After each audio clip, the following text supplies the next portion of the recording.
Michael on the TMI lab bench with the Roland PMA 5. It has an internal memory battery issue. I discovered that when I turned it on, played around with it for a little bit, went through the calibration and initialization, turned it off, turned it back on, and I had to do that again. So it's not retaining its memory. There is the 2032, the offending little button cell. Here's one option that you can do this on the part side, not the solder side, but you could put a little battery holder on the PCB there, slide in a new one when you need it, or you could do this and it makes it a lot easier. You pull that thing out, it tucks right under there, nice and cozy. You can pull that out, put a new battery in there and shove it back under there, and you don't have to take the PCB off. So that was my preferred solution for this. I have never worked on one of these before. But I've always wanted to have one, so I picked one up, and this was the issue. Now, you don't have to unspot weld the battery cell off of the leads here. You can just pull the thing straight out if you want. I was doing some playing around and investigation on the thing for a couple little issues that required me to move the battery out of my way to trace the leads. Anyway, very simple, just reflow. There's two solder points on the PCB for the for one side of the battery, which that is the positive side. So I will point those out later because I have something else to add to this. The other side, of course, is the negative down to bottom, single pad. Just reflow that and pull it off. Very simple to get that old one off. Make sure you're always watching your ribbon cables. You don't want to move things around too much. Don't want to put any stress on anything. This thing came out in 1996, and I don't know if they thought that it might still be something desirable, 30 years later or whatever, but they soldered that battery on. Can you believe it?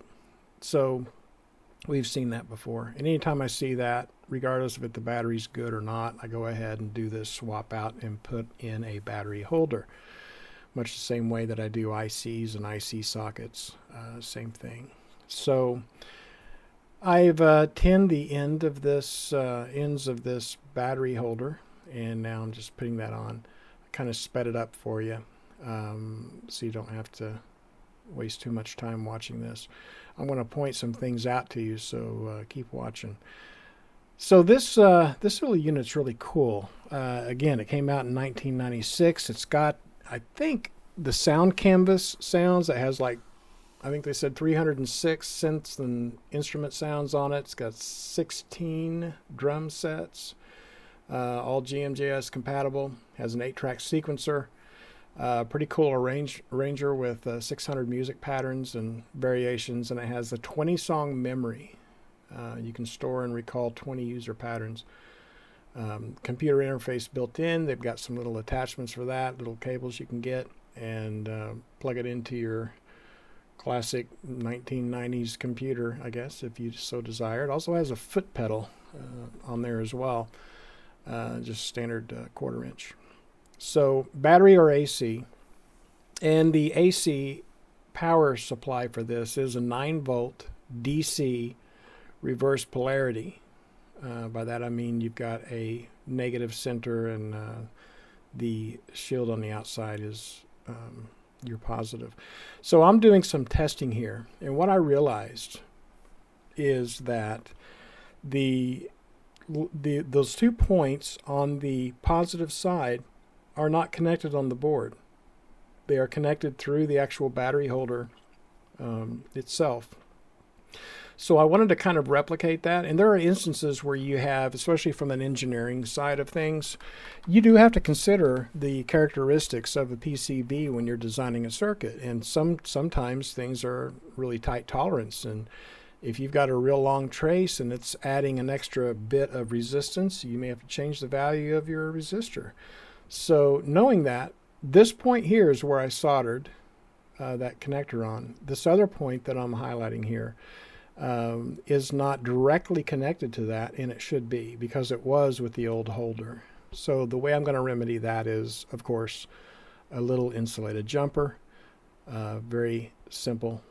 Cut to length and tin it and solder it in.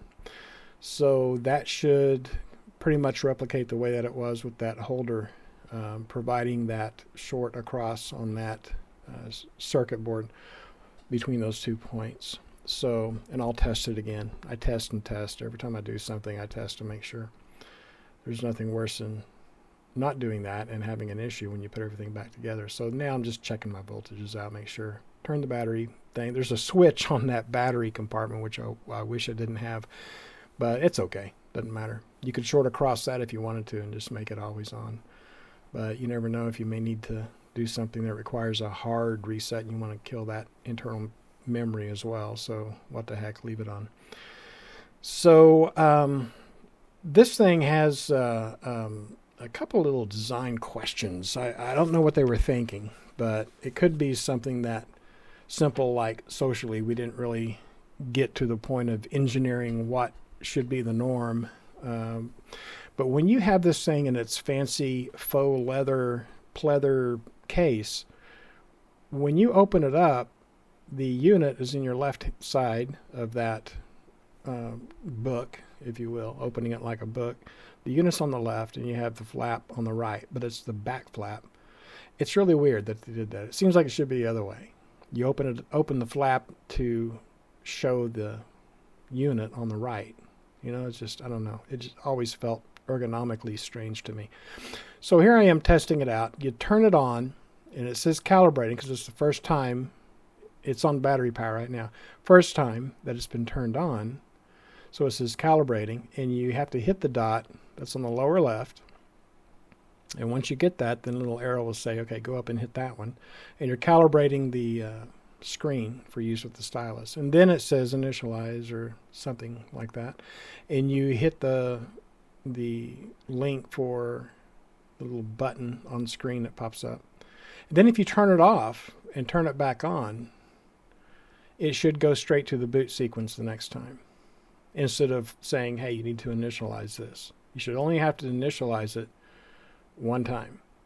You can go into the menu structure if you feel like deep diving in a pool of options, and you can reinitialize if your stylus isn't really cooperating. You didn't mean to hit this or that. So when you first start it up, you have to do the initialization and calibration initialization in that order. And then from there on out, you can turn it off, turn it back on, and you're golden. I think the battery also stores, gives you the power to store the music that you're composing. So you need to do this. So once I verify that it's all good, it's functioning, it's working, you can see I'm tucking that in there. I'm like, well, that's a little bit loosey-goosey. So I put a real fat felt pad in there, just kind of take up some of that space. Cable management, make sure you're not wiring, you don't put a wire over a place where you have to drive a screw later, so make sure that stuff is routed the way it needs to be. Here I'm just kind of putting the thing back together. I know it's working, happy with it, and yeah, that's it. It's pretty simple. I'm going to leave a link to your two options there, and either way will work. Especially the ones that I have that I will link to if you want to do the board-mounted holder. It's almost a perfect fit as far as where the legs come out. So it's a good option. I prefer this one, and I think most people would. So yeah, just another test. I got things put back together, getting ready to put it back in its fancy pleather case, and there I wanted to instinctively put it in the opposite way because again it just feels weird that when you open it like a book that the unit's on the left and your blank is on the right. It's just really weird. So yeah, that's it. This is a cool machine, and I have decided that I'm going to spend some time to get to know this thing and do a little bit of composition on it. For those of you in the know, you know that I do a lot of voiceover work. I do a lot of music composition. I'm actually working on my next project now in the studio in between fixing stuff like this. And yeah, for film and TV, I do a lot of composition and work. So I thought that, you know what, I'm going to give this a shot. I'm just curious. But back in 1996, if you had one of these, I don't even know what they sell for back then, but now they're $200-300.